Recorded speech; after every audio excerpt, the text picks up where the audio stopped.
ولا تصل على أحد منهم مات أبدا ولا تقم على قبره إنهم كفروا بالله ورسوله وماتوا وهم فاسقون ولا تعجبك أموالهم وأولادهم إنما يريد الله أن يعذبهم بها في الدنيا وتزهق أنفسهم وهم كافرون وإذا أنزلت سورة أن آمنوا بالله وجاهدوا مع رسوله استأذنك أولو الطول منهم وقالوا ذرنا نكن مع القاعدين رضوا بأن يكونوا مع الخوالف وطبع على قلوبهم فهم لا يفقهون آمنت بالله صدق اللہ العظیم۔ اللہ تبارک و تعالی ان آیات کے اندر منافقین کی رسوائی فرما رہے ہیں کہ منافقین نے غزوہ تبوک کے موقع پر کیا کیا حرکتیں کی ہیں، اور اللہ تبارک و تعالی کی طرف سے حکم یہ ہے کہ اگر یہ لوگ آپ کے واپس جانے کے بعد آئندہ کسی غزوے میں شرکت کرنے کے لیے آمادہ ہوں تو آپ نے ان کو اپنے ساتھ نہیں لے کے جانا، اور اگر ان میں سے کوئی مر جاتا ہے تو ولا تصلی علی احد منہم، تو نہ نماز پڑھیے ان کے اوپر کسی ایک کے اوپر بھی، مات ابداً، جو مر گیا، ابداً کبھی بھی آپ نے اس کی نماز جنازہ نہیں پڑھنی۔ تو یہ جو تسلی کا لفظ ہے یہ دعا کے لیے بھی آتا ہے اور نماز کے لیے بھی آتا ہے، صلاۃ کا لفظ، تو یہاں پر یہ دونوں مراد ہیں۔ وہ اس طرح کہ یہ جو جنازہ ہے اس کو بعض فقہا نے دعا لکھا ہے اور بعض اس کو نماز کہتے ہیں، کیونکہ اس کی مشابہت نماز کے ساتھ بھی ہے اور دعا کے ساتھ بھی ہے۔ نماز کے ساتھ مشابہت اس طرح ہے کہ جو چیزیں نماز کے لیے ضروری ہیں وہ جنازے کے لیے بھی ضروری ہیں، انسان کا پاک ہونا، کپڑوں کا پاک ہونا، اسی طرح جو باقی چیزیں ہیں نماز کی شرائط ہیں وہ جنازے کی شرائط میں بھی وہ ساری چیزیں شامل ہیں کہ آپ وضو کر کے جنازہ پڑھیں گے۔ لیکن اس میں تھوڑی سی گنجائش یہ ہے کہ اگر نماز کے لیے آپ پہنچے ہیں اور جماعت کھڑی ہے تو آپ کا وضو نہیں ہے، اگر آپ وضو کرنے لگتے ہیں تو آپ کی نماز نکل جاتی ہے، تو اب آپ کو یہ اجازت نہیں ہے کہ آپ تیمم کر کے نماز پڑھیں، آپ کی نماز رہتی ہے تو رہ جائے، وضو آپ کو کرنا پڑے گا۔ لیکن جنازے کے اندر یہ گنجائش ہے کہ اگر آپ پہنچے ہیں جنازے کے اوپر اور جماعت کھڑی ہو گئی ہے جنازے کی اور پانی بھی موجود ہے، پانی موجود ہونے کے باوجود آپ دیکھتے ہیں کہ اگر میں وضو کرنے بیٹھ گیا تو میرا جنازہ رہ جائے گا، تو علماء نے لکھا ہے کہ اس چیز کی اجازت ہے کہ آپ وہیں پہ جلدی سے تیمم کریں اور جنازے کے ساتھ شامل ہو جائیں، کیونکہ نماز کا تو متبادل ہے کہ آپ بعد کے اندر اس کی قضا کر سکتے ہیں یا الگ سے پڑھ سکتے ہیں، اور جنازہ اگر رہ جائے تو پھر انسان دوبارہ نہیں پڑھ سکتا۔ تو اس لحاظ سے اس کو صلاۃ کہا جاتا ہے، نماز کہا جاتا ہے۔ اور کچھ ایسی چیزیں ہیں کہ جن کے اعتبار سے یہ نماز جیسی ہو بہو نماز جیسی نماز نہیں ہے۔ وہ اس طرح کی نماز جو ہوتی ہے اس کے اندر امامت شرط ہوتی ہے، جو انسان پیچھے کھڑا ہوتا ہے امام کے، تو ہمارے نزدیک امامت جو ہے اور وہ جو اقتداء ہے وہ شکلاً بھی اقتداء ہوتی ہے، یعنی کہ دیکھنے میں بھی انسان امام کے پیچھے پیچھے چل رہا ہوتا ہے، اور حقیقت کے اندر بھی وہ امام کا مقتدی ہوتا ہے۔ اگر امام کی نماز ٹوٹ گئی مقتدی کی بھی نماز ٹوٹ گئی، اگر امام مشرک ہے تو مقتدی کی نماز بھی نہیں ہوگی، امام بدعقیدہ ہے مقتدی کی نماز بھی نہیں ہوگی۔ لیکن جنازے کے اندر اس چیز کی جو ہے وہ شرط نہیں ہے کہ ظاہراً جب ہم کھڑے ہوتے ہیں تو ڈسپلن کے لیے تو ہم امام کے مقتدی ہوتے ہیں جنازے میں، لیکن حقیقت کے اندر وہ اقتداء نہیں ہوتی۔ آپ اپنا جنازہ پڑھ رہے ہیں، آپ کی اپنی اگر تکبیر مس ہو گئی ہے تو آپ کا جنازہ نہیں ہوا۔ اگر امام کی نماز مقبول نہیں ہے، جنازہ مقبول نہیں ہے، تو آپ کا جنازہ ہو جائے گا۔ یعنی کہ ہم جو دیکھتے رہتے ہیں نا کہ اگر فلاں بندہ جنازہ پڑھا رہا ہے تو ہم نہیں پڑھتے، فلاں عقیدے کا پڑھا رہا ہے تو ہم نہیں پڑھتے، تو یاد رکھیے جنازے کے اندر میت کو دیکھا جاتا ہے کہ میت کا عقیدہ ٹھیک ہونا چاہیے، امام چاہے کوئی بھی ہے، حتیٰ کہ اگر شیعہ بندہ بھی کھڑا ہے نا جنازہ پڑھانے کے لیے تو آپ اس کے پیچھے کھڑے ہو جاتے ہیں، اور جو میت ہے وہ صحیح العقیدہ ہے، موحد ہے، تو آپ اس کے پیچھے کھڑے ہو کے اپنی کیا کر سکتے ہیں، جنازہ پڑھ سکتے ہیں۔ اور اس کے اندر حکم یہ ہے کہ اگر وہ تکبیریں زیادہ پڑھتے ہیں تو آپ اپنی جو ہے 3 تکبیریں پڑھ کے خاموش ہو جائیں گے، جب وہ اگلی آخری تکبیر کہے گا تو آپ بھی تکبیر کہہ کے سلام پھیر دیں گے۔ تو یہ جنازے کے بعض احکامات ہیں، اور اس کے اندر یہ ہے کہ اس کو دعا بھی کہا جاتا ہے جنازے کو، اور اس کو دعا اس لیے کہا جاتا ہے کیونکہ اس کے اندر ساری کی ساری دعائیں ہوتی ہیں۔ ہم نے تو صرف ایک یاد کی ہوئی ہے نا، اللہم اغفر لحینا و میتنا۔ احادیث کے اندر اتنی دعائیں آتی ہیں جنازے کی کہ اگر آپ وہ دیکھیں تو ایک جگہ پہ ان کو اگر اکٹھا کیا جائے تو ایک پورا رسالہ بن جائے گا، یعنی کہ درجنوں حدیث جو ہیں دعائیں وہ آپ صلی اللہ علیہ وسلم پڑھا کرتے تھے جنازے کے اوپر۔ حتیٰ کہ ایک صحابی بیان کرتے ہیں کہ ایک جنازے پہ ہم گئے اور آپ صلی اللہ علیہ وسلم نے جنازہ پڑھایا، اور آپ نے اتنی طویل دعائیں پڑھیں، پڑھتے رہے، حتیٰ کہ میرے ذہن کے اندر یہ خیال آیا کہ کاش یہ جو میت پڑی ہے اس کی جگہ پر میں ہوتا، کہ آپ صلی اللہ علیہ وسلم نے اتنی دعائیں کی ہیں اور میں نے خواہش کی کہ کاش اس میت کی جگہ پر میں ہوتا۔ اور جنازے کے اندر اور دوسری نماز کے اندر علماء نے ایک یہ بھی چیز لکھی ہے، فقہی مسئلہ ہے، کوئی حجت نہیں ہے، کہ اگر انسان اس نماز کے اندر آتا ہے 5 وقتی جو نماز ہے اس کے اندر، تو کوشش کرنی چاہیے کہ پہلی صف ملے، پہلی صف کے اندر کھڑا ہونا زیادہ افضل ہے۔ اور جنازے کے اندر اس کے برعکس ہے کہ جنازے میں پیچھے جو آخری صف ہے اس کے اندر کھڑے ہونے کا زیادہ ثواب ہے، جتنی زیادہ عاجزی ہوگی جنازے کے اندر اتنی زیادہ قبولیت ہے۔ تو اس کے اندر یہ ہے کہ دعائیں کی جائیں جنازے کے اندر، اور جنازہ پڑھ کے جب سلام پھیرنے کے بعد جو حضرات دعا کرتے ہیں تو فقہ حنفی کے اندر کوئی ایسی روایت، کوئی ایسا قول نہیں ملتا کہ جنازے کے بعد کسی نے دعا کی ہو۔ یہ پتہ نہیں ہمارے حضرات نے کہاں سے اس کو نکالا ہے۔ حالانکہ جو حضرات دعا کرتے ہیں، عجیب بات یہ ہے کہ جس فقہ کو ہم تقلید کرتے ہیں، مانتے ہیں، اسی فقہ کو وہ مانتے ہیں۔ تو ہم ان سے سوال کرتے ہیں اللہ کے بندوں کہ ایک ہی فقہ کو ہم ماننے والے ہیں اور آپ اتنا زیادہ غلو کرتے ہیں کہ لازمی دعا مانگنی ہے، جی دعا نہیں مانگیں گے تو یہ ہو جائے گا، وہ ہو جائے گا۔ تو اس سے جو ہے نا وہ اجتناب کرنا چاہیے۔ جنازے کی جو نماز ہے اس کے اندر کافی ساری دعائیں ہیں، بعد کے اندر دعا پڑھنے کا کہیں بھی ثبوت نہیں ہے۔ اور اس کی سب سے بڑی دلیل یہ ہے کہ جہاں جہاں دعا ثابت ہے نا وہاں دعا کے الفاظ بھی ثابت ہیں۔ جو حضرات دعا مانگتے ہیں آپ ان سے اگر پوچھ لیں کہ آپ صلی اللہ علیہ وسلم نے جب جنازہ پڑھا تھا تو آپ نے سلام پھیرا، سلام پھیرنے کے بعد آپ نے دعا کی، آپ یہ کہتے ہیں کہ دعا کرنی چاہیے۔ آپ صلی اللہ علیہ وسلم نے اگر دعا کی ہے تو کوئی ایک جو ہے نا لفظ تو دکھا دیں کہ آپ صلی اللہ علیہ وسلم نے سلام پھیر کر یہ دعا کی ہے۔ آپ نے نماز سے سلام پھیرا تو آپ کی دعا کے الفاظ ہیں اللہم انت السلام و منک السلام، اس طرح سارے الفاظ ثابت ہیں۔ کسی بھی موقع پہ جو دعا کا موقع ہے وہاں پہ دعا کے الفاظ منقول ہیں۔ اگر جنازے کے بعد دعا ہے تو اس کے الفاظ کیا ہیں؟ وہ دعا بھی تو ہونی چاہیے، جس طرح ہم پڑھتے ہیں اللہم اغفر لحینا، حدیثوں کے اندر آتا ہے اللہم اہدنا فیمن ہدیت یا اللہم اغفرہ ورحمہ، یہ ساری دعائیں ہیں حدیث کی کتابوں کے اندر آتی ہیں۔ اگر جنازہ سلام پھیرنے کے بعد بھی کوئی دعا ہوتی تو اس کے الفاظ بھی حدیث کے اندر ضرور موجود ہوتے۔ ہاں دعا ایک ثابت ہے، اور وہ کہاں پہ ثابت ہے؟ جب ہم سلام پھیرتے ہیں، میت کو اٹھاتے ہیں، قبر میں لے جاتے ہیں، قبر میں جب دفن کر دیتے ہیں پھر اس کے اوپر مٹی ڈال دیتے ہیں، مٹی ڈالنے کے بعد جو دعا کی جاتی ہے وہ ثابت ہے۔ وہ حدیثوں کے اندر صحابہ کرام اس دعا کو کیا کرتے تھے۔ روایات کے اندر آتا ہے کہ حضرت عبداللہ ابن مسعود رضی اللہ تعالیٰ عنہ کا انتقال ہوا تو حضرت عبداللہ ابن سلام رضی اللہ تعالیٰ عنہ یہ جنازے سے رہ گئے تھے، یعنی کہ اس نماز کے اوپر جنازے کے اوپر نہیں پہنچ سکے، تو یہ اس موقع پہ پہنچے تو اس وقت جو ہے نا صحابہ کرام دعا کرنے لگے تھے، تو انہوں نے دور سے دیکھا تو انہوں نے کہا کہ اللہ کے بندو تھوڑی دیر ٹھہر جاؤ، وہ اس دعا سے ہم محروم ہو گئے، ہمیں اس دعا سے محروم نہ کریں۔ تو اس وقت دفن کرنے کے بعد جو دعا کی جاتی ہیں وہ ثابت ہے، اور جہاں پہ دعا ثابت ہے وہاں پر کرنی چاہیے، جہاں پر ثابت نہیں ہے وہاں پر دعا نہیں کرنی چاہیے۔ وَلَا تُصَلِّ عَلَىٰ أَحَدٍ مِّنْهُمْ مَاتَ أَبَدًا، اور نہ نماز پڑھیے اس بندے کے اوپر جو مر گیا ان میں سے کوئی ایک، ابداً کبھی بھی دعا جو ہے نا وہ ان کی نماز جنازہ نہ پڑھی۔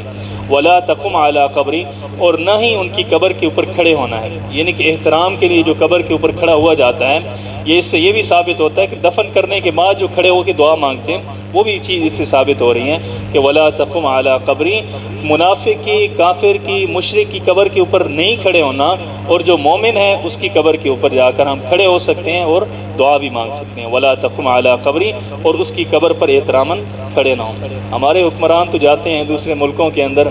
تو ان کے جو فوت شدہ لوگ ہوتے ہیں ان کی وہ یادگاروں پہ جاتے ہیں، تعظیم کرتے ہیں، تو یہ جو ہے نا یہ شریعت کے خلاف ہے۔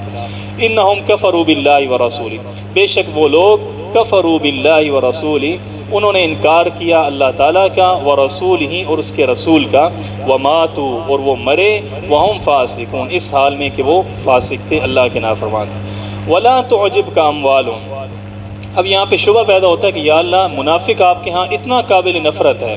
مشرک سے آپ کو اتنی نفرت ہے، تو پھر اس کو آپ نے مال کیوں دیا ہے، اولادیں اتنی زیادہ کیوں ہیں، اتنے امیر کیوں ہیں؟ تو اللہ تعالیٰ اس شبے کا جواب دے رہے ہیں، ولا تعجبک اموالہم، آپ کو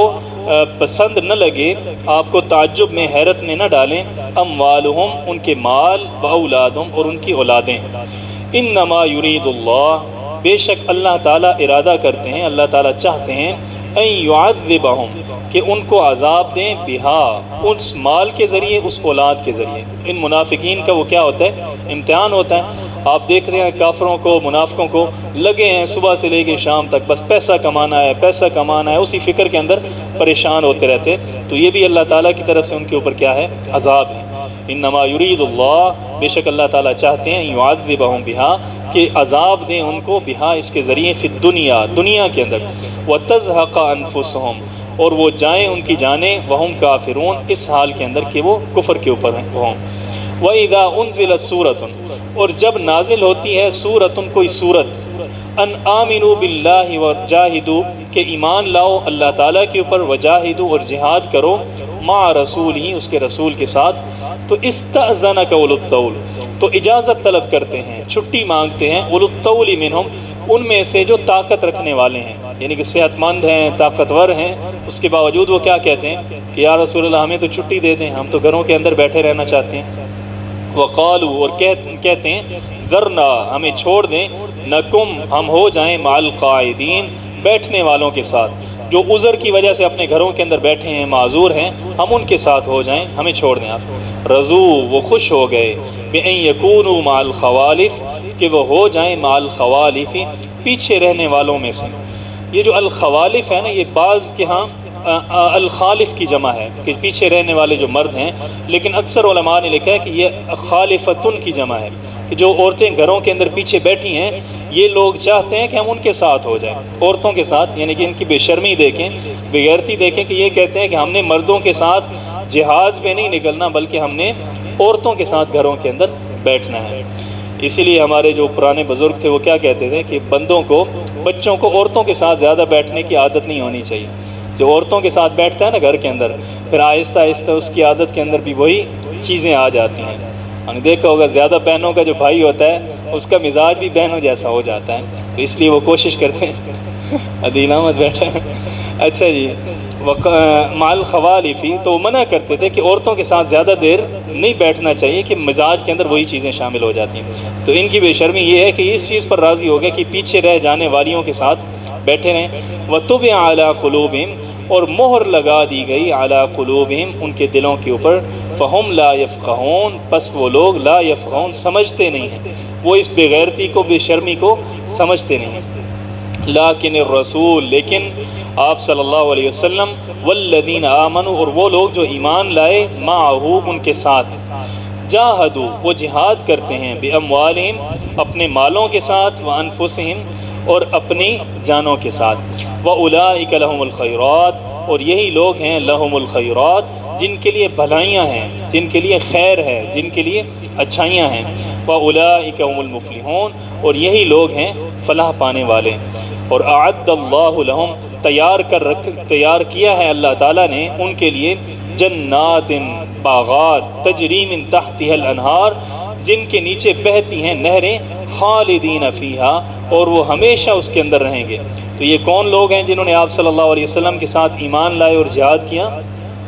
وہ صحابہ اکرام ہیں۔ یہ جو آیت ہے یہ صحابہ اکرام کی شان میں ہے کہ اللہ تعالیٰ نے بھلائیاں جو ہیں وہ صحابہ اکرام کے لیے ہیں، انہی کے لیے فلاح ہے، اور اللہ تعالیٰ نے ان کے لیے جنات تجری من تحت الانہار جنتیں تیار کر رکھی ہیں۔ بنیالی صاحب کہتے ہیں نا کہ جنت تو بنائی میں نے صحابہ کے لیے، تو یہ اس آیت سے وہ استدلال کرتے ہیں کہ اللہ تعالیٰ فرما رہے ہیں کہ میں نے ان لوگوں کے لیے جنتیں تیار کر رکھی ہیں جن کے نیچے نہریں بہتی ہیں، خالدین فیہا جس کے اندر وہ ہمیشہ رہیں گے۔ ذالک الفوز العظیم اور یہ بہت بڑی کامیابی ہے۔ اب جب آپ صلی اللہ علیہ وسلم روانہ ہونے لگے تبوک پر تو کچھ اعراب آئے، دیہاتی لوگ آئے، اور اس کا ذکر اللہ تعالیٰ فرما رہے ہیں کہ وجاء المعذرون، اور آئے بہانہ بنانے والے، من الاعراب، اعراب میں سے، دیہاتیوں میں سے۔ ایک ہوتا ہے معذور، کہ جس آدمی کا حقیقت کے اندر کوئی عذر ہوتا ہے، بہانہ ہوتا ہے، اور وہ بہانہ معقول ہوتا ہے، اور ایک بندہ وہ ہوتا ہے جو بہانہ بناتا ہے، کیا اس کو کہتے ہیں، ڈرامے بناتا ہے۔ تو معذر کا مطلب یہ ہے کہ بہانے بنانے والے، حقیقت کے اندر ان کا عذر کوئی نہیں تھا۔ وجاء المعذرون، اور آئے بہانہ بنانے والے، من الاعراب، دیہاتیوں میں سے۔ اعراب جو ہے یہ عرب کی جمع ہے، اور پہلے حضرت اسماعیل علیہ السلام کی جتنی بھی اولاد تھی اس کو اعراب کہا جاتا تھا، اور پھر آہستہ آہستہ جو عربی بولنے والے تھے ان کو اعراب کہا جانے لگا، اور بعد کے اندر جو دیہاتی ہوتے تھے ان کو اعراب کہا جاتا تھا، اور یہاں پہ مراد وہی دیہاتی لوگ ہیں۔ وہ جو دیہاتی منافق ہیں وہ آئے آپ صلی اللہ علیہ وسلم کے پاس اور بہانے بنانے لگے، لیؤذن لہم، تاکہ ان کو اجازت دی جائے کہ وہ جنگ پر نہ جائیں، گھر پہ رہنے کی ان کو اجازت دی جائے۔ اور یہ آئے کیوں ہیں؟ یہ آئے کہ آپ صلی اللہ علیہ وسلم ہمیں اجازت دیں گے تو ہمارے پاس ایک معقول بہانہ بن جائے گا۔ اس کو کیا کہتے ہیں؟ فیس سیونگ کے لیے، اپنے چہرے کو بچانے کے لیے کہ لوگ ہمارے اوپر اعتراض نہ کریں۔ لیؤذن لہم، تاکہ ان کو چھٹی مل جائے۔ وقعد الذین کذبوا اللہ ورسولہ، اور بیٹھے کچھ لوگ ان میں سے جنہوں نے انکار کیا اللہ تعالیٰ کا، جھٹلایا اللہ تعالیٰ کو، ورسولہ، اور اس کے رسول کو۔ اب کچھ لوگ تو ایسے تھے جو بہانہ بنانے کے لیے آ گئے آپ صلی اللہ علیہ وسلم کے پاس، اجازت لینے کے لیے آ گئے، اور کچھ اتنے ڈھیٹ تھے کہ وہ گھروں کے اندر بیٹھے رہے، انہوں نے یہ بھی گوارا نہیں کیا کہ آپ صلی اللہ علیہ وسلم کے پاس ہم جائیں اور جا کر کوئی عذر ان کے سامنے بیان کریں۔ سیصیب الذین کفروا، ان قریب پہنچے گی ان لوگوں کو، کفروا، جنہوں نے کفر کیا، منہم، ان میں سے،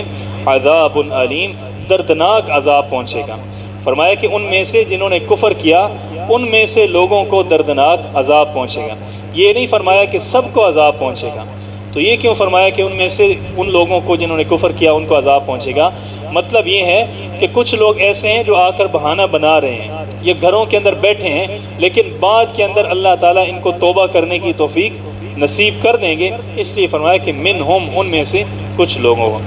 لیس علی الضعفاء، اب یہاں سے اللہ تعالیٰ ان کا تذکرہ فرما رہے ہیں کہ جو حقیقت کے اندر معذور تھے۔ لیس علی الضعفاء، نہیں ہے کمزوروں کے اوپر، ولا علی المرضى، اور نہ ہی مریضوں کے اوپر، اور ولا علی الذین، اور نہ ہی ان لوگوں کے اوپر، لا یجدون ما ينفقون، جو نہیں پاتے ہیں ما ينفقون، وہ مال اسباب ينفقون جس کو اللہ کے راستے کے اندر خرچ کریں۔ کیا نہیں ہے ان کے اوپر؟ حرج، کوئی حرج نہیں ہے، کوئی الزام نہیں ہے، کوئی گناہ نہیں ہے۔ اگر حقیقت کے اندر وہ معذور ہیں، مریض ہیں، یا ان کے پاس سواری نہیں ہے، خرچہ نہیں ہے، اور وہ پیچھے رہ جاتے ہیں تو ان کے اوپر کوئی حرج نہیں ہے۔ اذا نصحوا، لیکن شرط یہ ہے کہ جب نصحوا للہ ورسولہ، کہ وہ خیر خواہ ہوں اللہ تعالیٰ کے لیے، ورسولہ، اور اس کے رسول کے لیے، یعنی کہ پیچھے رہ گئے ہیں لیکن دل سے وہ آپ صلی اللہ علیہ وسلم کے اور اللہ تعالیٰ کے خیر خواہ ہوں، منافق نہ ہوں۔ ایسا نہ ہو کہ پیچھے رہ گئے مدینے میں اور سازشیں کرتے رہے، فتنہ بناتے رہے، جھوٹی افواہیں پھیلاتے رہے، تو یہ نہیں ہونا چاہیے، بلکہ ان کے دل صاف ہونے چاہیے۔ ما علی المحسنین من سبیل، نہیں ہے نیکوکاروں کے اوپر من سبیل، کوئی الزام نہیں ہے، جو نیکی کرنے والے ہیں، مخلص لوگ ہیں، ان کے اوپر کوئی الزام نہیں ہے۔ واللہ غفور الرحیم، اور اللہ تعالیٰ غفور، بخشنے والے ہیں، رحیم، رحم کرنے والے ہیں۔ ولا علی الذین، اور نہ ہی ان لوگوں کے اوپر کوئی الزام ہے، اذا ما اتوک، جو آپ کے پاس آئے، لتحملہم، اس غرض سے آئے، لتحملہم، کہ آپ ان کو سواریاں دے دیں، آپ ان کو کسی جانور کے اوپر سوار کروا دیں۔ قلتا، تو آپ نے فرمایا، لا اجد، میں نہیں پاتا، ما احملکم علیہ، جس کے اوپر میں تمہیں سوار کروا دوں، یعنی کہ میرے پاس سواریاں نہیں ہیں جن کے اوپر میں آپ کو سوار کر دوں۔ یہ جو ہے نا قبیلہ بنو اشعر سے کچھ لوگ آئے تھے آپ صلی اللہ علیہ وسلم کے پاس، غالباً 7 صحابہ اکرام تھے، اور آ کر عرض کی کہ یا رسول اللہ، ہمارے پاس زیادہ راہ نہیں ہے، سواری نہیں ہے، آپ ہمیں کوئی سواری عنایت کر دیں تاکہ ہم بھی تبوک کے سفر پر جائیں۔ تو آپ صلی اللہ علیہ وسلم نے فرمایا کہ لا اجد، میں تو کوئی ایسی سواری نہیں پاتا جس کے اوپر میں تمہیں سوار کر دوں۔ تو یہ لوگ بڑے پریشان ہوئے۔ اللہ تعالیٰ نے فرمایا کہ تولوا، وہ پھرے، وَأَعْيُنُهُمْ تَفِيضُ مِنَ الدَّمْعِ، اور ان کی آنکھیں، آیونہم، ان کی آنکھیں، تفیض، وہ بہہ رہی تھیں، من الدمع، آنسوؤں کے ساتھ، حزناً غم کی وجہ سے۔ جب وہ واپس پھرے نا آپ صلی اللہ علیہ وسلم کی مجلس سے تو ان کو بڑا دکھ ہوا، بڑا افسوس ہوا کہ کاش آج ہم مالدار ہوتے یا آپ صلی اللہ علیہ وسلم کے پاس کوئی سواری ہوتی تو وہ ہمیں سواری دے دیتے تاکہ ہم آپ صلی اللہ علیہ وسلم کے ساتھ روانہ ہو جاتے۔ تفیض ہو تو بہتی ہیں من الدمع، آنسوؤں سے ان کی آنکھیں بہتی ہیں۔ تو آنکھیں کوئی بہتی ہیں انسان کی؟ آنکھیں تو ایک جگہ پر رہتی ہیں، آنسو بہتے ہیں نا۔ یہ ایک کنایا ہے، یعنی کہ ایک فصاحت ہے قرآن پاک کی کہ اتنے زیادہ ان کے آنسو بہے کہ گویا کہ ان کی آنکھیں ہی بہنے لگیں۔ تفیض من الدمع، ان کی آنکھیں تفیض بہہ رہی تھیں من الدمع، آنسوؤں کی وجہ سے، حزناً غم کی وجہ سے۔ اللہ یجدو، کہ نہیں یجدو وہ پاتے، ما ينفقون، جس کو وہ اللہ کے راستے میں خرچ کریں۔ اور یہ 7 صحابہ اکرام تھے، یہ چلے گئے تو آپ صلی اللہ علیہ وسلم نے پھر ان کو بلوایا۔ ایک آدمی آیا اور اس نے کہا کہ یا رسول اللہ میرے پاس 6 اونٹ ہیں اور وہ میں نے باہر باندھے ہیں، آپ کسی مجاہدین کے اندر تقسیم کر دیں۔ غالباً حضرت عثمان رضی اللہ تعالیٰ عنہ تھے۔ تو آپ صلی اللہ علیہ وسلم نے پھر ان کو بلوایا اور فرمایا کہ باہر 6 اونٹ بندھے ہوئے ہیں، ایک ایک کھونٹے کے ساتھ 2 بندھے ہوئے تھے۔ تو آپ نے فرمایا کہ یہ 2 تمہارے ہیں، یہ 2 تمہارے ہیں، یہ 2 تمہارے ہیں۔ اس طرح آپ صلی اللہ علیہ وسلم نے ان کو اونٹ عطا کیا۔ لا یجدو ما ينفقون، اللہ یجدو کہ وہ نہیں پاتے، ما ينفقون جس کو وہ خرچ کریں۔ اور یہ جو 7 صحابہ اکرام تھے ان کا نام بھی بکائین پڑ گیا تھا۔ بکاؤن کا مطلب کیا ہوتا ہے؟ رونے والا۔ تو یہ جو 7 صحابہ اکرام ہیں ان کی شناخت تھی۔ اگر یہ پتہ نہ چلتا نا کہ یہ کون سے صحابی ہیں جو روایت کو بیان کر رہے ہیں تو ساتھ میں کہتے تھے یہ بکائین میں سے ہیں، کہ وہ جن کے رونے کا تذکرہ اللہ تعالیٰ نے قرآن پاک کے اندر کیا ہے۔ ما ينفقون جس کو وہ خرچ کریں۔ انما السبیل علی الذین، بے شک الزام یا ناراضی یا گناہ علی الذین ان لوگوں کے اوپر ہے، یستأذنونک جو آپ سے اجازت طلب کرتے ہیں گھر بیٹھنے کی، وہم اغنیاء درا حال کہ وہم اغنیاء وہ لوگ غنی ہیں، ان کے پاس مال ہے، سواری ہے، صحت ہے، اس کے باوجود وہ گھر کے اندر رہنے کی اجازت طلب کرتے ہیں۔ اصل ناراضی اور اصل الزام انہی لوگوں کے اوپر ہے۔ اور علماء نے لکھا ہے کہ یہ تقریباً 82 لوگ تھے اور مدینے کے جو امیر طبقہ تھا اس سے ان کا تعلق تھا۔ اگر یہ خود آتے، ان کی سواریاں آتی اور اپنا مال ہی اللہ کے راستے میں پیش کرتے تو بہت سارے صحابہ اکرام کے لیے آسانی ہو جاتی۔ اگر وہ اپنا مال سواریاں پیش کرتے جنگ کے لیے تو بڑی آسانی ہو جاتی۔ تو اب صحابہ اکرام کی حالت یہ ہے کہ ایک ایک سواری ہے اور 6 7 7 8 8 لوگ ہیں۔ اور آپ صلی اللہ علیہ وسلم کے پاس بھی جو سواری تھی اس میں بھی شراکت تھی، اس کے بھی لوگ کیا تھے؟ شراکت دار تھے، پارٹنر تھے۔ اور آپ صلی اللہ علیہ وسلم کو انہوں نے عرض کی کہ یا رسول اللہ ہم جا رہے ہیں اور ہمارے حصے کے اندر آپ آئے ہیں، یہ جو اونٹ ہے اس کے اوپر ہم 6 نے سوار ہونا ہے، تو یا رسول اللہ آپ سوار رہیں، ہم جو 4 5 لوگ ہیں ہم چلتے ہوئے آتے ہیں۔ تو آپ صلی اللہ علیہ وسلم نے فرمایا کہ میں اس طرح کی بے انصافی نہیں کر سکتا، میں بھی تمہاری طرح باری بنا کر چلوں گا، کچھ دیر آپ چلو گے اس کے اوپر سوار ہو کر اور کچھ دیر میں پیدل چلوں گا اور کچھ دیر میں سواری کروں گا۔ وہم اغنیاء، اور درا حال یہ کہ وہ امیر لوگ تھے، غنی لوگ تھے، رضو وہ لوگ راضی ہو گئے، بِأَن يَكُونُوا مَعَ الْخَوَالِفِ کہ وہ ہو جائیں مَعَ الْخَوَالِفِ پیچھے رہنے والیوں کے ساتھ، وَطَبَعَ اللَّهُ عَلَىٰ قُلُوبِهِمْ اور مہر لگا دی اللہ تعالیٰ نے عَلَىٰ قُلُوبِهِمْ یہ جو بے شرمیاں وہ لوگ کر رہے ہیں، آپ صلی اللہ علیہ وسلم کی مخالفت کرنا، منافقت کرنا، گھر میں بیٹھ جانا، یہ اس لیے ہے کہ طبع اللہ تعالیٰ نے مہر لگا دی ہے ان کے دلوں کے اوپر، فَهُمْ لَا يَعْلَمُونَ پس وہ لوگ لا يعلمون نہیں جانتے۔ الحمدللہ آج ایک قرآن کا حصہ مکمل ہو گیا ہے جی، 10 پارے۔ اللہ تعالیٰ اس کو قبول فرمائیں اور اللہ تعالیٰ آپ کا آنا، اور بڑا ماشاءاللہ آپ نے ذوق و شوق کے ساتھ پڑھا ہے، اور آپ کا یہ ذوق و شوق تھا جس کی وجہ سے اللہ تعالیٰ نے مجھے بھی ہمت دی ہے کہ جو ہے نا سلسلہ چلتا رہا ہے۔ تو آج آپ کے لیے ضیافت کا اہتمام ہے جی، بھائی جوید کی طرف سے، بھائی اشفاق کی طرف سے، اللہ تعالیٰ ان کو بھی اجر دیں، یہ بہت بڑی سعادت کی بات ہے۔ آپ صلی اللہ علیہ وسلم کے پاس ایک صحابی لے کر آئے کھانے کے لیے کچھ، تو آپ صلی اللہ علیہ وسلم نے ان کو دعا دی، کھانا کھایا تو آپ صلی اللہ علیہ وسلم نے فرمایا کہ افطر عندکم الصائمون کہ آپ کے پاس روزے دار روزہ افطار کریں، وَأَكَلَ طَعَامُكُمُ الْأَبْرَارُ اور تمہارا کھانا نیک لوگ کھائیں، نمازی لوگ، قرآن پڑھنے والے، تو یہ بڑی سعادت کی بات ہے۔ اور فرمایا کہ وَصَلَّتْ لَكُمْ اور تمہارے لیے وہ لوگ کیا کریں؟ دعا کریں۔ تو ہم بھی ان کے لیے دعا کرتے ہیں کہ اللہ تعالیٰ ان کے اس انفاق کو، خرچ کرنے کو، اس دعوت کو قبول فرمائیں، اور اللہ تعالیٰ ہمارا پڑھنا پڑھانا بھی قبول فرمائیں۔